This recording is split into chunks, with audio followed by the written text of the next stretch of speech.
Hi everyone. Today we are in Chowder Bay and we are gonna do a practice run for dive against debris and specifically trying out different tools to collect the sharp items and the fishing lines that are the most common items here. And here are some of the tools that we are going to try out and use to find out what works best. I'm just preparing to do a cleanup today and I wanted to show you the type of tools that I have for the cleanup. A very sophisticated kitty litter scoop, which I've latched on by the scoop end. I find it easier to hold this end and then wind over the handle. I have a mesh eco bag. It's a small one, but that's for putting rubbish in. I'm reusing a plastic container with a sponge. So I'm going to try that today and putting hooks into the sponge, and also I've been told I can actually wind around the container as well.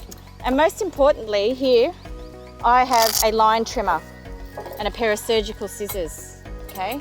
And what I did last time is I actually had the line trimmer in my hand looped around my finger, and then I can snip as well. So they're lanyarded together and they actually fit in this pocket here like that, securely. So they're the tools that I'm going to be trying out today for the line and hook clearance.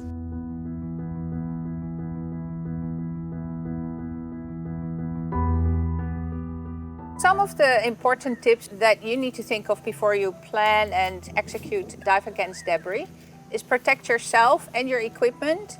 Make sure nothing is dangling. Have some gloves and be aware that you might come across sharp items. Another thing I'd like you to really watch out for, if there is something human-made that you find that has already got some marine life on it, you should really leave that behind, because it's very likely to be the home of some marine creature already. Sometimes when you are collecting marine debris, you come across fishing line that you see here. You follow it, but carefully. Don't rip or pull it, just follow the line. Reel it in carefully, and then when you come across and it is either stuck or already overgrown in marine life or with marine life, then you just make sure that you cut it before that particular point and leave the marine life intact.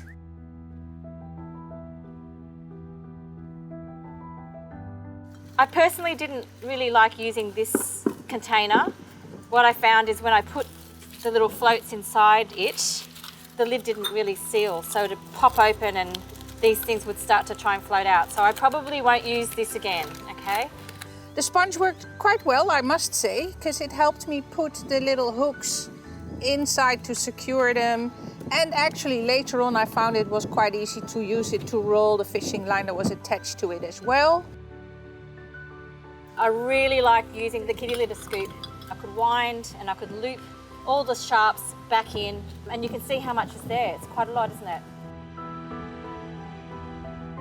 I took this to wind the long fishing lines, but in practice I found it a little bit too soft. It wasn't very helpful, so you need something that's stronger or harder. Maybe a piece of wood of some kind that would be helpful.